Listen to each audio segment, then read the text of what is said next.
இது மாரி ஒவ்வொரு விஷயங்களும் காலத்துக்கு ஒவ்வொன்னு நடந்திக்குது. அத மாரி பேசுது. 13 பிப்ரவரி 14, 17, 17ல 3 நடந்திக்குது. 19ல 1,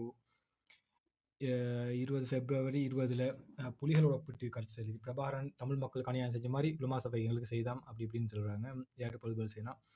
ஹாஜிகளை அடுத்து 20 இன்னொன்று ஹாஜிகளை தீவிரவாதத்தை பரப்புகிறார்கள். மக்கா சென்றும் முஸ்லிம்கள் சவுதியின் அடிப்படை தீவிரவாதத்தையும் தீவிரவாத கொள்கையும் இலங்கையில் பரப்புகிறார்கள். கொழும்பில் இடம்பெற்ற ஊடக மாநாட்டில் பொதுபல சேனா கழகத்தின் அனுத்தார தெரிவித்துள்ளார். சவுதி அரேபியாவில் தமிழர் ஒருவரை தூதுவராக அனுப்ப வேண்டும். உலமா சபையோ ஏனைய அடிப்படை முஸ்லீம் அமைப்புகளோ இதனை எதிர்நோக்குமாயில் கடுமையான எதிர் நடவடிக்கைகள் சம்பந்தப்பட்ட தரப்புகள் நேரிடும். சரி விடு. இவனோட முக்கால்வாசி இப்போ பிரச்சனை இதுதான். எதை பார்த்தாலும் முன்னேற்றமாக பார்க்க தெரியாது, எல்லாத்துக்கும் குறை சொல்லிட்டே இருக்கணும். முஸ்லீம்களுக்கு எதிரான சுவரொட்டிகள் அது பிப்ரவரி 20, 21, 20 மார்ச் 11. இந்த பாருங்க புக்கில் இவ்வளோ மீட் ஆகிக்குது. மார்ச் 11, மார்ச் 13 புர்காவுக்கு தடையாம். 2013 மார்ச் 11 கொழும்பு பொதுபல சேனா முஸ்லிம் பெண்கள் முகத்தை மூடி அணியும் புர்காவுக்கு தடை விதிக்கப் போவதாக அறிவித்தது. என்ன மாறாட்டில் ஒன்று மாட்டேது. பொதுபல சேனா காரியாலயத்தை கோத்தாபாய திறந்து வைத்தார். 2013 மார்ச் 9. பிப்ரவரி தாண்டி நல்லா முன்னுக்கு வந்துட்டாலே. இப்போ மார்ச் 9க்கு பொதுபல சேனா போயிட்டு காரியாலயத்தை திறந்து வச்சார். தங்கம் காலி மாவட்டம் காலினாரில் ஜெர்மனிய பிரஜையை மைக்கல் என்பவரால் பொதுபல சேனாவுக்கு அமைத்து கொடுக்கப்பட்ட இவங்க காசு தான் அப்படி சுற்றி ஃபேக்க ஓடலாம் வந்திக்குது. கொடுக்கப்பட்ட புத்த கலாச்சார மத்திய நிலையத்தில் பாதுகாப்பு அமைச்சின் செயலர் கோத்தபாய திறந்து வைத்தார். செயலாளரின் பங்கு பற்றுவதன் மூலம் பொதுபல சேனாவை அரசாங்கம் அங்கீகரித்ததென்றும் செய்தி தெரியப்பட்டது. சரி. உலமா சபைக்கு உரிமை இல்லையா? 2013 மார்ச் 7 கொழும்பு ஜமியத் உலமா சபை ஹலால் சான்றிதழ் வழங்குவதற்கு எவ்வித உரிமையும் இல்லை என அமைச்சர் சம்பிகவனத்தை தெரிவித்துள்ளார். கண்டில்ல. அதுக்கப்புறம் மார்ச் 11, மார்ச் 12, 14, 15 இஸ்லாமிய போதனாசிரியர்கள் வெளியேற்று. 2013 மார்ச் 15 கொழும்பு அரபு கல்லூரி அரபு மொழியை போதித்து வரும் சவுதி பிரஜைகளை உடனடியாக நாட்டிலிருந்து வெளியேற்ற வேண்டும் என சம்பிகவனத்தை தெரிவித்துள்ளார். அமைச்சர் தான் எழுதிய அல் ஜிஹாத் அல் கைதா எனும் நூலை வெளியிட்ட நிகழ்வின் போதே கருத்தை தெரிவித்துள்ளார். சாதாரண நாளிலடாவே புக்கெல்லாம் எழுதிக்கிறான். இது நாட்டுக்கு பிரயோசனம் எழுதினா இதுக்காவது பாதிக்கப்பட்டியுமே. ஹிஜாபை அகற்ற முயற்சி. 2015 மார்ச் 15 கொழும்பு மாவட்டம் கொழும்பு புகையிரத நிலையத்திற்கு அருகில் 4 முஸ்லிம் மாணவர்களது ஹிஜாப் ஆடையை சிலர் அகற்ற முயற்சி எடுத்தது. மாடருக்கும் மடுவும் மூடப்பட்டதாம். மார்ச் கண்டி மாவட்டம் கடுவகேலே ஊர் தெரியாது. கண்டி மாவட்டம் கடுவகேலே பகுதியில் அமைந்துள்ள மாடருக்கும் மடுவும் மூடப்பட்டுள்ளது. இம்மடுவு 148 வருடமாக வந்தது. அபூத்த பெரியவர்களால் மூடப்பட்டது. முஸ்லீம் பெண்கள் அணியும் ஆடைகள். கொழும்பு முஸ்லீம் பெண்கள் அணியும் ஆடைகள் ஏனைய இனத்துறை இம்சைப்படுத்துவதா? சரி விடு.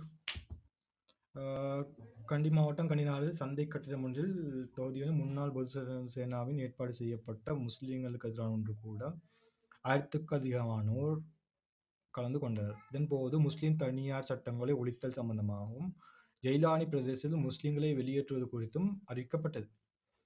எங்களுக்கு பாதுகாப்பு அமைச்சர் செயலாளர் இருக்கும் வரை நாங்கள் எதற்கும் அமைச்சர் தேவையில்லை என்று அங்கு தெரிவித்தார். ஆமாம், சொல்லு நல்லா சொல்லு. முஸ்லீம்கள் பற்றி இங்கு பேசியவர்கள் பறையோ சூனகையோ தம்பியா என்ன தரங்கிட்ட வார்த்தைகள். ஏண்டா நாட்டில் சட்டம் ஒன்று இருந்துச்சா இல்லையா? இதெல்லாம் தெரியாம நாங்க வீடு கட்டி கார் வாங்கி சொந்த குடும்பம் நடத்திட்டு இருந்துறாங்க. கைது செய்ய வேண்டுமா? முஸ்லீம்களுக்கு ஃபர்தாவை கழற்றுவது முயற்சி. பொருணர்வை மன்னம்பிட்டி மன்னம்பிட்டி தபால் அதிகாரியை கடமை புரிந்த முஸ்லீம் பெண் அணிந்து வந்த ஃபர்தாவை கழற்றுவதற்கு மோட்டார் சைக்கிள் வந்த சிங்களவர்கள் முயற்சித்தமை இவன் ஏத்துட்டதுக்கு அப்புறம் இப்படி அங்கங்க கிண்டி விட்டுரு. அபாயக்கு தடை பிடிக்கிறது, ஒரு ஆள் ஒன்று தடை வைக்கிறது. பாருங்க இதெல்லாம் மார்ச் 26, மார்ச் 28, அப்புறம் மேக்கு இப்போ தான் பேட்டியது இலங்கையில் அல் கைதாவும் இப்படி ஒவ்வொரு இது பாருங்க 24 நாள் வைத்து இதே செஞ்சுறானுங்க. ஜூலை 4 இப்போ இவ்வளோ தாண்டிட்டு போகுது. ஏன்னா வாசிச்சாலும் கூட உங்களை கேட்டு கூட கேட்கல. ஏன்னா அவ்வளோ கஷ்டங்களை அனுபவிச்சு தான் இருக்குது. இது அனுபவிச்ச கஷ்டங்கள் புரியுதா? ஸோ இது வந்து நினைக்கிறேன் ஒரு வருஷத்துல 6 மாதம் ஆகிடும். நான் ஜனவரி பிப்ரவரி தான் குழந்தேன். நான் 2000 இல்லை ஒழுங்கா தொடங்கியது வந்து இப்போ இவ்வளோ துண்டு வந்தது வந்து 6 மாதம். இப்போ 2013 ஜூலையில் ஜூலை 30 முடியுது. அப்போ இதுக்கு நடுவில் இவ்வளோ தாள் இது. அப்போ ஒரு தாளில் ஒரு சாதாரணமாக ஒரு 6-7 டீட்டெயில்ஸை போட்டிது, 7 டீட்டெயில்ஸ் போட்டிது. அப்போ யோசிச்சு பாருங்கள் எவ்வளோ அநியாயம் செஞ்சுக்கு தங்க குட்டி இருந்து. இப்போ இனவாதம்டா என்னன்னு சொல்லி ஸோ இனவாதம் கருத்துக்களை தெரிவித்தார்கள், இனவாத செயல்களில் ஈடுபட்டார்கள். வராதிங்க. ஏன்னா ஒரு விஷயத்தை யோசிச்சு பார்க்கணும். இவ்வளோ அநியாயம் செய்யக்குள்ள அதுலேருந்து ஒரு தாண்டி வரணும்னு முயற்சி எடுக்கிறதுக்குள்ள முயற்சி தான் இது. புரியுது? நிறைய மாற்றங்கள் வருது. மாற்றங்கள் போது நாங்கள் எங்களை எப்படி மாற்றிக்கிறது யோசிக்கணும். புரியுதா? உண்மையாக சில விஷயங்கள்ல எனக்கு உடன்பாடு இல்லை. ஏன்னா நாங்கள் உருவாக்குறதுல அடுத்த ஜென்ரேஷனுக்கு தேவையான ஆக்களை எங்களை மூலமாக அடுத்த ஜென்ரேஷனுக்கு எங்களை புரிஞ்சிக்கக்கூடிய மக்களை, ஒரு புத்திசாலித்தனமான மக்கள், எங்களை பக்கம் நியாயத்தை குறைஞ்ச பட்சம் நியாயத்தை சொல்லக்கூடிய மக்களை சரி உருவாக்கணும். இன்ஷால்லா அதுக்கான முயற்சிகளுக்கான நாங்கள் இன்வெஸ்ட் பண்ணணும். இது எப்படி நடந்துருக்கீங்கன்னு சொன்னால் நல்லா பில்டிங் கட்ட நல்லா ரெடி பில்டிங் கட்டணும். ஒரு ஒரு இப்படி ஒரு ஆப்பிரிக்கன் பழமொழி வேண்டியது. ஒருத்தர் இறந்துட்டாருன்னு சொன்ன ஒரு நல்ல மனுஷன் அவரோட கொள்கைகளை பரப்புறதுக்கு பதிலாக பில்டிங் கட்டுறதும் செலவைக்கிறதும் ஈஸியாக. அதே குத்த எங்கே நடந்துட்டு நல்லா பில்டிங் கட்டுவாங்க அங்கே. ஆனால் சமூகத்துக்கு தேவையான ஆட்கள் எங்கே இல்லை. எந்த பிரச்சனை வந்தாலும் போய்க்கு உள்ள மாதம் வீட்டை போட்டாச்சு ஓடியாச்சு. மிச்சம் ஒதினவங்க முன்னுக்கு ஆகிறாங்க, உள்ள மக்கள் ஆகிறாங்க, அவங்க ஒரு சபையாக சேர்ந்துக்கிறாங்க, அவங்களுக்கு பாருக்குது. மிச்சாக்களையும் சேர்க்கல தானே, படித்தவன் சேர்க்கலும், டீச்சர்ஸ் சேர்க்கலும், சைக்காலஜிஸ்ட் சேர்க்கலும். இல்லை ஒவ்வொருத்தரும் இப்போ ஒவ்வொரு விஷயத்துக்கும் இம்பார்ட்டன். ஒரு லோயர் டீம் ஒன்று ஸ்டபான லோயர் டீம் ஒன்று என்னன்னு சொன்னால் இந்த மாதிரி நடந்துக்கலாம். 2 பேருக்கு 2 கேஸை போட்டிருந்தா கேஸ் வழியே தான் ஓட்டிக்கணும். அவ்வளோ அநியாயமாக பேசிக்கிறாங்க சாதாரணமாக. புரியுதா? ஒரு ஒருத்தரை பார்த்து டிஃபமேஷன் கேஸ் ஃபைல் பண்ணலன்னு சொன்னால் எனக்கு புரியல. ஒரு 6 மாதத்தில் இவ்வளோ பெரிய புக்கு நடிச்ச அளவுக்கு இவங்க அநியாயம் செஞ்சு வச்சுக்கிறாங்க. இது வந்து இப்போ அவங்க மேலே தப்பு சொல்கிறதா இல்லை நாங்கள் ஆக குறைஞ்சி இந்த அளவுக்கு சரி உருவாகலன்னு நினைக்கிறதா? ஆனால் இன்றைக்கும் ஊரில் 20 பள்ளிக்கு அதில் பெற்று தொழுகையும் ஆள் கொக்குறோம். ஆனாலும் இன்னொரு பள்ளி கட்டுறோம். அந்த காசை எடுத்து யாராலும் சரி நல்ல முன்னேறி வாரவங்களுக்கு, சமூகத்துக்கு பிரயோஜனமானவங்களுக்கு கொஞ்சம் செலவழிச்சா அவங்க சரி முன்னேறி வருவாங்க. ஏன்னா இல்லாதோர் சொல் சபை ஏறாது. அது உண்மை, நிதர்சனமான உண்மை. புரியுதா? அது ஒரு அமைப்பாக வரணும். நாட்டில் நமக்குரிய மீடியா உருவாகணும். இந்த டைமில் மீடியா கலைந்திக்காது இல்லை. மீடியா இருந்தாலும் போட்டு போட்டு போட்டு பேசி பேசி பேசி இந்த என்ன சொல்கிறது எங்களோட பாட்காஸ்ட் மாதிரி ஒரு 4 பேர் உட்காந்து பேசி பேசி பேசி பேசி பேசி கிழிச்சு விட்டிருந்தா அப்போ அவன் யோசிப்பான், அடே இவனை தொட்டாலே இவனு குழம்பிடுவான். அடித்தாலும் பிரச்சனை இல்லை. இன்டர்நேஷனல் இதில் போயிட்டு கோர்ட் கேஸாக வழியே ரெடி ஆகிக்கணும். இங்கேயும் நிறைய கோர்ட் கேஸ் போகணும். புரியுதா? அந்த அளவுக்கு நம்ம ஸ்ட்ராங்காக இருந்தோம்னு சொன்னால் இந்த அளவுக்கு பிரச்சனைகள் வராது. அந்த ஸ்ட்ராங்கான சொசைட்டி உருவாக்கணும். நம்ம அதுக்கான இன்வெஸ்ட்மெண்ட்டை பண்ணணும். முதல்ல இன்வெஸ்ட் பண்ணது ரெடி ஆகிக்கணும். அங்கங்கே ஒருத்தர் 2 பேர் முளைச்சி வந்தாலும் அவங்களும் அவங்களோட சொல்லும் சபையேற போடல. அப்படிதானே? நாங்கள் கண்டிப்பாக அவங்களுக்குரிய கண்ணியத்தை கொடுக்கணும், அவங்களுக்குரிய இடத்தை கொடுக்கணும். அவங்களுக்கு சரியாக அவங்கள வந்து வழி நடத்தினா தான் வந்து இந்த விஷயம் சரி வரும். இப்போ நான் தான் எல்லாத்தையும் செஞ்சுருக்கேன்னு சொன்னால் என்ன பிரச்சனை நடக்கும்? திரும்ப போய்த்து உலமா சபை என்ன செஞ்சுது? நாட்டில் மொத்தம் வேற ஒரு அமைப்புகளாலுமே இல்லை, சிங்கிள் அமைப்பில் இல்லாட்டி நிறைய புக் கிளப்ஸையும் உருவாக்கிடும். புரியுதா? நம்ம 4 பேர் நிறைய ஆக்டிவிஸ்ட் உருவாக்கிடும். எங்கள் ஆக்டிவிஸ்ட்னு சொன்னாலே கைவிட்டுன்ற அளவுக்கு தான் பெரிய ஆக்டிவிஸ்ட் ஆகிட்டாங்க. ஸோ அந்த எஜுகேட்டடா இல்லைட்டா ஸோ அப்படியான பீப்புளும் வந்து சொசைட்டிக்கு இந்த மாதிரி சப்போர்ட்ஸ் தான் பண்ணணும். நான் நகர சமூகத்தில் என்ன நடக்கிறேன்டா ஒன்றுமில்லாமல் அந்த பள்ளி ஹவுல் உடைக்கிறது, அதை உடைக்கிறது, இந்த உடைக்கிறது, மாற்றி ஒரு நாள் தொழுகைக்கு பள்ளியை பிடிச்சி கட்டுன்னு கட்ட வேண்டியது. அந்த பணத்தை வந்து இதுகள் விஷயத்தை செலவழிச்சா சில மாதிரி இப்போ இந்த 4 வருஷத்துக்கு இந்த மாதிரி புக் அடிக்க தேவையில்லை. நான் இந்த 1 வருஷத்தில் இந்த புக் வெளியே வராது. புரியுதா? ஏன்னா இப்போ பேசக்குள்ள அவங்க வந்து இப்போ பேசக்குள்ள அங்கே இங்கே பேசினாலும் நாங்கள் இல்லைன்ற மாதிரி ஒரு கருத்தில் தான் சொல்லுவாங்க. புரியுதா? ஏன்னா அதுக்கு நாங்கள் இப்படி ரியாக்ட் பண்ணுறோன்னு பார்க்குறாங்க. இப்போ நாங்கள் எதிர்த்து பேசுறது, நீ ஒரு வார்த்தை பேசினாலும் நீ பேசுனது பிள்ளைன்னு சொல்லி கோர்ட்டில் போய் ப்ரூஃப் பண்ணுவேன், நான் அப்படி இப்படி பண்ணேன், 2 பேர் குழம்பிட்டாண்டா சுப்பு நீந்துருவான். இதுதான் நடக்கணும் சமூகத்தில். ஒரு சமூகம் முன்னுக்கு போகணும்டா அந்த படித்த சமூகம் வந்து அந்த படித்த இளைஞர்கள்லேருந்து எல்லாரும் அவங்களோட அந்த சமூகத்துக்காக வந்து நிற்கணும். அதுக்குரிய அமைப்புன்னு உருவாக்கணும், அதுக்குரிய இன்வெஸ்ட்மெண்ட் பண்ணணும், அதுக்குரியவங்கள்ட்ட அவங்களுக்கு நான் அட்வைஸ் பண்ணி நான் சொல்கிறது செஞ்சுட்டு வான்னு சொல்கிறது இல்லாமல் அவனை செய்ய விடணும். அது ஆம்பளையோ பொம்பளையோ நிறைய திறமை உள்ளவங்களுக்கு வாய்ப்பு கொடுங்க. ஏன்னா உலகம் பார்த்துட்டே இருக்குது திறமை உள்ளவங்களை எதிர்பார்த்து. முஸ்லீம் சமூகத்தில் எத்தனை இல்லையா அந்த மாதிரி. என்பிபியில் சொன்ன மாதிரி தான், என்பிபியில் வந்து மீன்ஸ் இருக்க தகுதியானவங்க இல்லைன்ற மாதிரி. பிகாஸ் நாங்கள் போடும்போது அந்த தகுதியை யோசிச்சு போடணும். ஓகே, இந்த ஆளுக்கு இந்த தகுதி இருக்குது, இது என்னண்டா பக்கத்தில் இருக்கிறவனுக்கு தூக்கிட்டு ரெடியாக இல்லை. ஒரு நல்ல வீடியோ போட்டால் ஷேர் பண்ண தயாராக இல்லை. உண்டு பயம் ஒன்று வைக்கும். எல்லாத்துக்கும் வந்து எனக்கு பற்றி எனக்கு தெரியும் முன்னேற்றிட்டு சும்மா ஒரு மூலையை கொடுத்துட்டு அவன்கிட்டையும் மூலையை ஏற்றுக்கணும். ஆக குறைஞ்சது அவனுக்கு ஒரு சமூகத்தை மாற்றோன்ற என்ன மாதிரி இருக்கணுமே. எதுவுமே இல்லாதவங்களை தூக்கி வைப்பாங்களா அவங்க? ஸோ யோசிச்சு பாருங்க.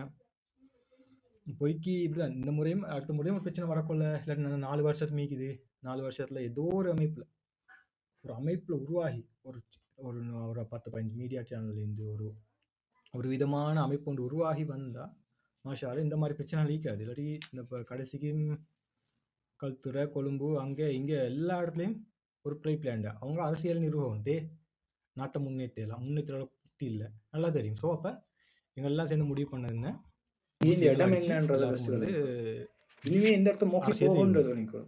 கண்ணியமா அந்த காலத்துக்கு வரும்போது எந்த உரிமையும் கொடுக்க தேவை. என்ன செஞ்சாலும் கேஸ் போட்டு எத்தனை பேர் வந்து வாதாடினாங்க, எத்தனை பேர் உள்ளுக்கு பண்ணணும், அந்த கேஸில் நடந்துட்டுன்னு கேட்டால் அதெல்லாம் ரொம்ப கஷ்டம் தான். ஏன்னா அந்த அளவுக்கு யாரும் யோசிக்கல. அந்த படித்தவங்கள்லேருந்து சமூகத்துக்காக உழைக்கிறதுக்கு தயாராக இல்லை. ஸோ அப்படியான ஆட்கள் உருவாக்குவோம் இன்ஷா அல்லாஹ். அப்படியான ஆட்களுக்கு மரியாதை கொடுக்கும். இந்த விஷயம் உருவாக்குறதுக்கு மரியாதை கொடுக்கும். இப்படி தானே எவன் வேணாலும் வந்து கூட்டம், ஆனால் நாங்கள் சொல்கிறது தான் கேட்கணும் ஒரு கூட்டம் மீற அந்த கூட்டத்தை தாண்டி வாங்க இன்ஷா அல்லாஹ். எல்லா துறையிலேருந்தும் நிறைய யார் யாருக்கு திறமைக்குது அவங்க தான். இப்போ சில விஷயத்தில் சில பாயிண்ட் ஆஃப் வியூ வந்து சிலவங்களுக்கு தான் பார்க்கல. பெண்கள் பார்க்க வேண்டிய பாயிண்ட் ஆஃப் வியூ பெண்கள் தான் பார்க்கணும். அது அவங்க பார்க்குறதுக்கு அவங்க வெளியே வரணும், முதல்ல அவங்க பேசுகிறவங்க வைக்கணும். ஸோ அது மாதிரி நிறைய இதுகளுக்கு கொஞ்சம் இன்வெஸ்ட் பண்ணுங்கள். சும்மா பொய்க்கு வந்து இஸ்லாத்திர பேரில் பொய்க்கு வந்து பள்ளி கட்டிட்டு அது செஞ்சு பொய்க்கு டைஸ் பிடிக்கிற மேல் தட்டு அந்த தட்டுக்கும் கால் பிடிச்சி, அதுக்கு மேலே என்ன கேட்டாலும் ஏலோ கட்டிட்டு பிடிக்காம அதுக்கும் பிடிச்சி அவங்க அதை இது செலவழிச்சிட்டே இருங்க. எனக்கு புரியவே இல்லை. இது சில ஊர்கள் போனால் வீடுகளே அவ்வளோ ஏழ்மையிலேக்கும் பள்ளியை வந்து வெளிநாட்டிலேருந்து காசுக்கு வந்து ரீஸாக கட்டுறோம். ஊரோட முன்னேற்றத்துக்கு பயன்படுத்துங்க சில பணத்தை. ஏன்னா அதுதான் மக்களை வந்து நேர்மைப்படுத்தும். இங்கே வந்து கொஞ்சமோட சல்லி கொஞ்சம் இல்லாதவங்க கூட நிர்வாகத்துக்கு போக பயம். ஏன்னா களவு பண்ணிட்டாண்டு போய் கேஸ் போட்டுவாங்கன்னு பயம். அந்த அளவுக்கு ஒரு மாதிரி நிர்வாகம் போயிட்டு. ஸோ இன்ஷா அல்லாஹ் ஒரு நாலேஜுக்காக தான் இந்த புக் எடுத்து வந்தேன். ஸோ இதில் மொதல் பதிப்பு தான் இது. அடுத்தது ஃபோட்டோஸ் கொஞ்சம் போட்டியது. மியன்மாரில் கொடூரமாக கொன்றொழிக்கப்பட்ட முஸ்லீம்கள் தட்டி கேட்க யாரும் இல்லைன்னு சொல்லி, இஸ்லாமிய விரோதிகள் சதி திட்டங்களை ஒன்றிணைந்து தோற்கடிப்போம், பயங்கரவாத புரிதல்னு சொல்லி அதுவும் போட்டு,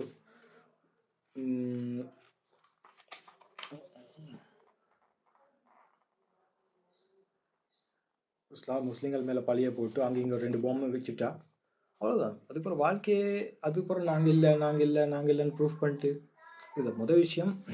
நல்ல ஸ்டப்பான லோயர்ஸ் இல்லை, நல்லா திங்க் பண்ணக்கூடிய லோயர் ஆக போகிற யோசிக்கிறே இல்லை. ஏன்னா லோயர்னு சொல்லும்போது பொய் சொல்ல வேண்டி வரும், நியாயத்தை வாங்கி கொடுக்க வேண்டி வரும். அதுதான் லோயர்னு சொன்னால் அவன் படிப்பான். இது என்ன பொய் சொல்ல வேண்டி வரும், கிழிச்சிட வேண்டியதான் எல்லாம்.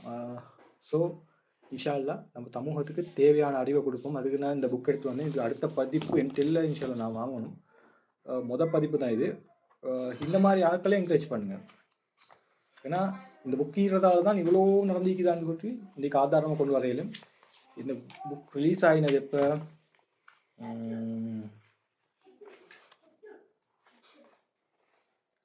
13 ஆகஸ்ட்டில் ரிலீஸ் ஆகிடுது. அவைய பாருங்கள். அப்போ இதே மாதிரி புக்கள் மூலமாக தான் உண்மையை வெளியே கொண்டு வரேன். இல்லாட்டி கேட்டால் என்கிட்ட பொது பர்சனாக முஸ்லீம்கள் கேஸ்டின்னார், அது மட்டும் தான் ஞாபகம் மிக்கும். பண்ண பயங்கர அநியாயம் இருக்குதுங்க. சும்மா பார்க்கையில அவ்வளோ நிறைய இருக்குது. எல்லாத்தையும் வாசிட்டு போனாலும் உங்களுக்கும் வெறுத்து போயிடும். என்ன சொல்கிறது, ஒரு விஷயமும் இப்போ நிறைய நீங்கள் பார்த்தீங்க தானே, கவர்மெண்ட் ஸ்கூல்கள்லேயே முஸ்லீம்களுக்கு எதிராக உடைய கல்வி சொல்லிக்கிறாங்க. சமீபத்திலே நடந்தது. லோயஸுக்கு வந்து என்ன சொல்கிறது, ஹபாயை கொடுத்து வாதாடையலாம். சரி, கேட்டது குர்ஆனை கொண்டு காட்டேன். குர்ஆனில் அடிப்படை உரிமை இல்லையாம், இது இஸ்லாம் அடிப்படை சட்டம் இல்லையாம். ஃபிக்கு பேசுகிறா யாரு, கோட் ஃபிக்கு பேசுகிறேன்னு சொன்னால் 4-10 ஃபிக்கு புக்கை கொடுத்து கொடுங்களப்பா, ஒரு 18 புக்கை இந்தப்பா, இதெல்லாம் படிச்சுட்டு வந்து நல்லா ஃபிக்கு பேசு, ஃபிக்கு ஆராய்ச்சி பேசணும். நீ என்ன தெரியாதவன்ட்ட கொடுக்குற, ஜட்ஜுன்றது தெரிஞ்சு தானே நினைக்கணும். முதல்ல படிச்சுட்டு வா, ஓ அனுப்பி விட்ருவோம். இது இப்படி தான் அந்த கேஸை வச்சு எத்தனை நாள் தின்றாங்களோ தெரியா, பட் என்ன நடந்துச்சுன்னு தெரியா, பட் பேசுவோம் இன்ஷால்லா. அந்த கேஸ் என்ன நடந்தது என்ன தெரியும், ஒரு வேலை முடிஞ்சோ தெரியா. பட் நாடு வந்து இந்த அளவுக்கு ரொம்ப ரொம்ப இறுக்கமான காலத்தில் தான் போயிட்டு இருந்துச்சு.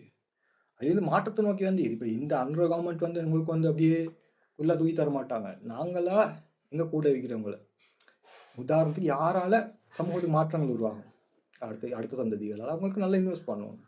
விட்டு போட்டு பழைய ஆட்கள் மாதிரி யோசிச்சு பில்டிங்கை தான் கட்டுவோம், இன்னும் 2 தட்டு ஏற்றிடுவோம், வேறு அந்துள்ள வாங்கி போட்டுருவோமா, இங்கே இப்படி இது பண்ணுவோமா. ஈக்கிற சொத்தை வந்து கழிச்சுட்டாது. சரி, ஊருக்கு பெருசாக செய்யுங்க, பெரிய நல்லதாக செய்யுங்க. ஏன்னா இப்படிதான் இல்லாதவன்னு சொல்லி சபையேறாது. அதனால் சும்மா பொய்க்கி இந்த ஏழ்மையில வச்சுருக்காதீங்க. இதுக்கு பிறகு அப்படி காலமும் இல்லை. இந்த மாதிரி வீடியோஸ் போடுறதும் நல்லா கிளியராக போட்டால் இன்னும் கொஞ்சம் பேர் பார்ப்பாங்க. அது மாதிரி தான் எல்லா விஷயமும் இன்ஷா அல்லாஹ். அதை வந்து அதுக்குரிய பிளானான டீம் ஒன்று வேணும். இதெல்லாம் காசு கொடுக்கணும். இந்த 30,000 மோதினார் வர மாதிரி திறமையான வரமாட்டான். அவன் எங்கேயாவது வெளிநாட்டுக்கு போயிட்டு இவங்காவது போயிட்டு லட்சக்கணக்கில் சம்பாதிச்சுட்டு அவனும் ஒரு ஜக்காத்து கட்டிட்டு சும்மிப்பான். இதாங்க நடந்துட்டு. ஸோ அதனால் உரியவங்களுக்கு உரிய பணத்தை கொடுத்து உரிய கௌரவத்தை கொடுத்து இன்ஷா அல்லாஹ் இன்னொரு 4 வருஷம் சரி, இந்த மாதிரி எந்த தப்புமே இல்லாத காலத்தில் சரி 4 வருஷம் மீக்கிது அந்த கவர்மெண்ட்டுக்கு. ஸோ அதில் வந்து ஒரு நிம்மதியான ஒரு நல்ல முன்னேற்றமான ஒரு முஸ்லீம்களோட வாழ்க்கை தரம் முன்னேறும். இது ஒரு நாள் சரி நிம்மதியாகி குட்டினாங்களா, ஓ அதுவா, அவன் தான் அடிக்கத்தான் செய்வான்டா, நான் என்ன கிடைக்க தான் செய்கின்ற மாதிரி, நான் என்ன குறைக்க தான் செய்யும், நான் என்ன கிடைக்க தான் செய்கின்ற மாதிரி நான் சும்மா விட்டுட்டு இந்த மாதிரி தான் வணங்குது. இதோ ஜனாதிபதி ஆதரவு தெரிச்சுன்னு சொல்லிடுறாங்க. அதை கொண்டு போய் இன்டர்நேஷனல் சரி போய் சேர்த்துக்கிச்சு. மறுப்பு தெரிவிக்கணும், இல்லாட்டி தெரிவிச்சேன்னு சொன்னவன்ட்டு கேஸ் போட்டிக்கணும், அவனை போட்டு ஒன்றில்லான்னு பண்ணிக்கணும். இது என்னண்டா மைத்திரிபாலையே அது அவன் ஜானசாரையை வெளியிட்டு போகிறாரு கடைசியில். ஸோ இந்த மாதிரி தான் ஆட்சி போயிட்டு இருக்குது. இந்த முறை சரி ஒழுங்கான ஆட்களை அந்தந்த இடத்துக்கு கொண்டு வாங்க. இல்லை இப்படி தான் வளமையாக பார்க்குற வீடியோஸை பார்க்குற மாதிரி இதீக்காது இன்ஷா அல்லாஹ். நீங்கள் யோசிச்சு பாருங்கள், நீ உங்களால் முடியும். உங்களுக்கு தெரிஞ்சாக்கள் இருப்பாங்கல்ல பக்கத்தில், எல்லாரையும் உங்களால் மாற்ற தேவையில்ல. ஆக குறைஞ்சது உங்களுக்கு இந்த வீடியோ வருதா ஷேர் பண்ணுங்கள். எத்தனை இது ஷேர் பண்ணிட்டீங்க, எவனும் சம்மந்தம் இல்லாத ஷேர் பண்ணுறீங்க. அவன் வந்து கடைசிக்கு எந்தையாவது செய்ய போகிறான், அவன் ஒரு வீடியோ போட்டுறான் முஸ்லீம்கள் நல்ல அப்படி சொல்லி. அப்போ என்ன நடக்கும், நீங்கள் ஷேர் பண்ணி அவனை ஃபேமஸ் ஆக்கி விட்டுருவீங்க. அவன் இது ட்ரிக்காக வச்சுக்கிறான். நீ அவன் நல்லன்னு சேர்ந்து ஒன்றுக்குள்ள தான் ஷேர் பண்ண போகிறேன் நீ, புரியுதா.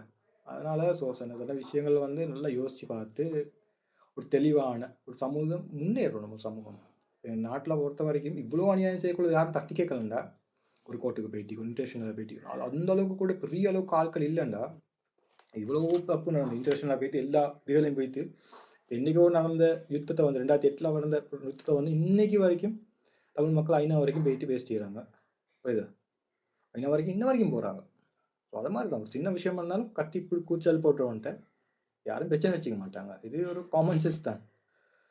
ஸோ இன்ஷா அல்லாஹ் முன்னேறக்கூடிய வழிமுறைகள் உருவாக்குங்க, முன்னேறக்கூடிய வாய்ப்புகள் உருவாக்குங்க. ஊர்களில் நிறைய லைப்ரரி உருவாக்குங்க. புக் கிளப் ரொம்ப முக்கியம். இதில் புக் கிளப் மூலமாக நிறைய மாற்றங்கள் சமூகத்தில் கொண்டு வரையும். ஸோ இது மாதிரி உங்களால் என்ன சக்திக்குட்பட்டதோ அதை செய்யுங்க. இன்ஷா அல்லாஹ் மாற்றம் தானாக வரும். இது